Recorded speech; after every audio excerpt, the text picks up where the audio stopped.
teacher! Good morning, children. Karon na adlaw ang atong subject is subtraction. For example, mga bata, na ay 5 katukmo ni batog sa sanga. Kipusil ni butyok ang duha, pila naman lang ang nabili. Ako!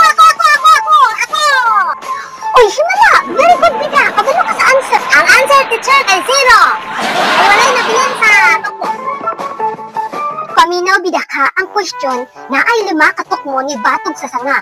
Gipusil ni butyok ang duha, pila na lang may bilin. Wala lagi mabilin, teacher. 0 ang answer. Wrong! Sayop imong answer. Pagpiyot diha. Sayop imong answer. Ako, teacher. Okay, kaburandat. Unsa may answer? Teacher, ang correct answer is 3. Wrong! Parang magutoy na bilin. Very good. Correct imong answer, burandat. Ang bilin is 2. Wala lagi mabilin, teacher. 0 ang answer. Mas bright pa ka sa ako, ah? Nga namang walay nabilin, nga duha ra man ang gipusil ni butyok. Sige, manggog pa mo silog pa mo akong kapatid. Pusilo niya ang isa. Kapagtanan, walay mabilin. Mindset ba, mindset? Mura man pagtagtok mo, da?